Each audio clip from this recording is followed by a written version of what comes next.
धप्पा record क्या है मेरी पकड़ देख कल से नहीं करी मेरी स्ट्रगल देख लास्ट टाइम मैं रोया हंसी के आंसू से सैड गाने गाऊंगा 1,35,000 मैट्रिक टन तेल हमारे भारत में आया है। कैसे आया? स्टेट ऑफ होमरोज से। फिलहाल अभी काफी सारी अफवाहें उड़ी कि गैस कम हो गया, तेल कम हो गया, लेकिन अभी आप किसी चीज के डर नहीं है, क्योंकि अभी हमारे ईरान ने परमिशन दे दिया कि स्टेट ऑफ होमरोज से भारत के जहाज मतलब क्रॉस कर सकते हैं। ईरान ने हॉर्मुज स्ट्रेट से भारतीय जहाजों के आने जाने की अनुमति दे दी।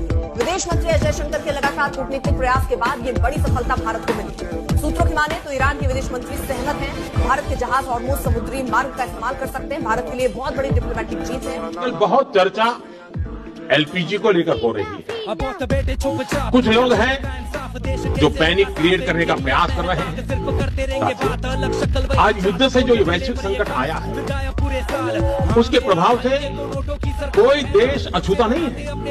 कम अधिक मात्रा में हर कोई इस संकट के शिकार है।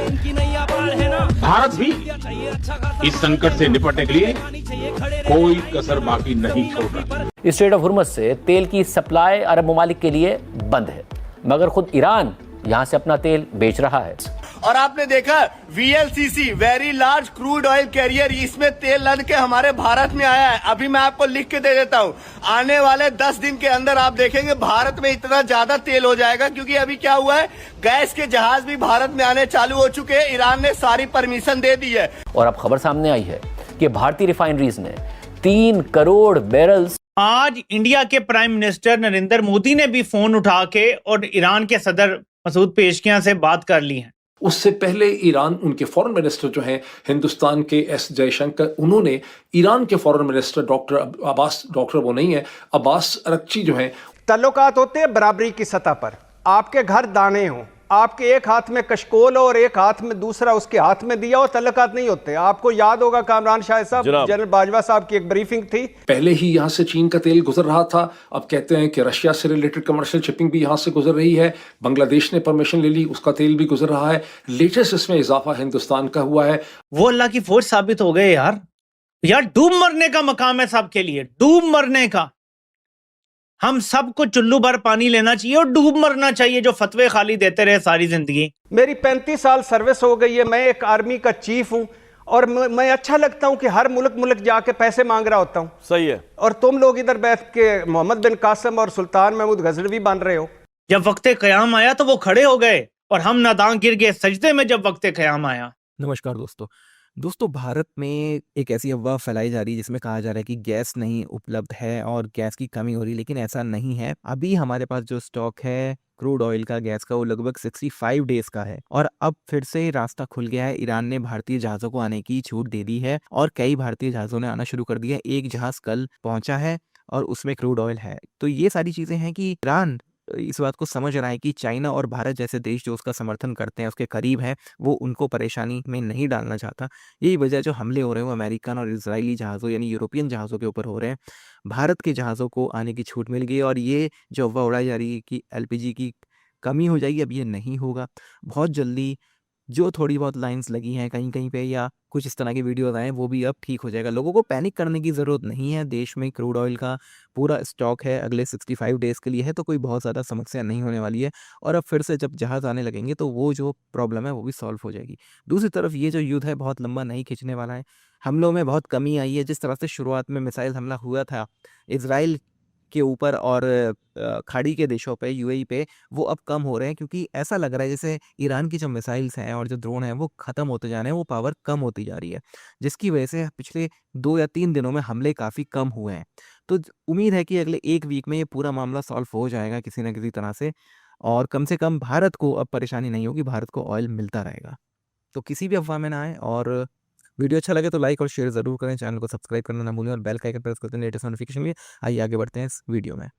गुज़श्ता 24 घंटे में, जैसे शायद मैंने आपको कहा कि IRGC ने 2 मजीद कंटेनर्स के ऊपर हमला किया जो इंटरनेशनल शिपिंग के थे, इराक के साहिल के करीब थे और अब तक अकॉर्डिंग टू इंटरनेशनल मीडिया 13 या 14 ऑयल टैंकर्स जो हैं उनको गुज़श्ता चंद दिनों में निशाना बनाया जा चुका है। इन सब की जिम्मेदारी IRGC ने नहीं ली है, लेकिन नंबर इनका इतना है।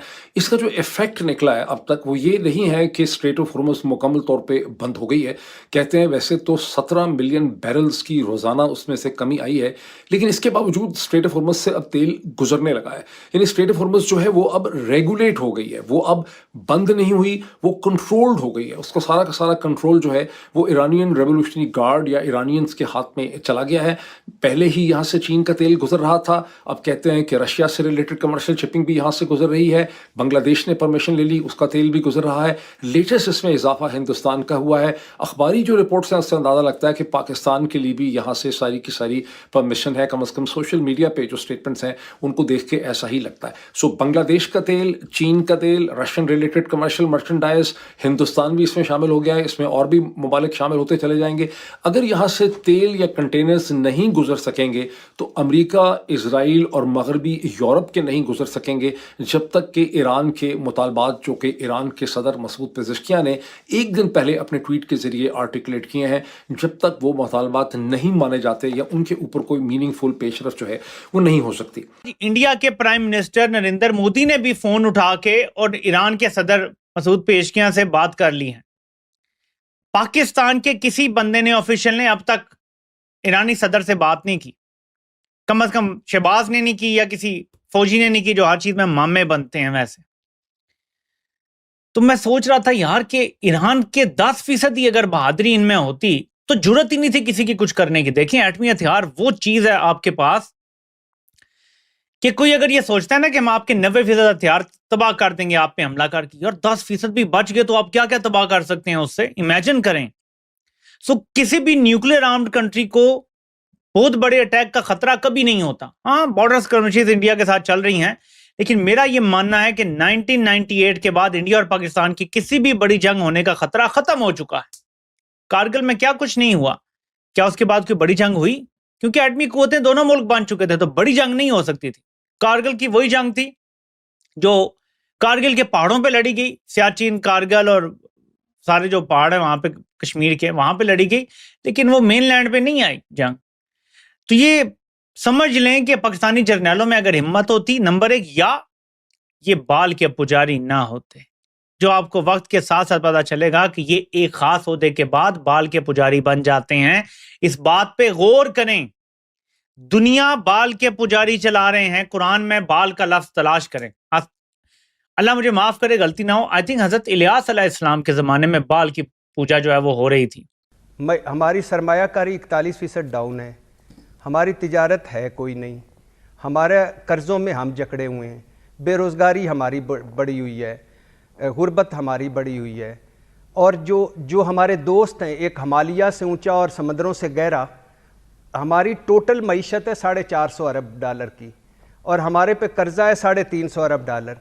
उनके लिए तो एक ऐसे ये झूंगा है, ये जो इतने तल्लुकात हैं, ये बलाएं लेने वाले तल्लुकात, आजा जफ्फी लाल है, तो ये तल्लुकात वो हमारे नहीं देखते।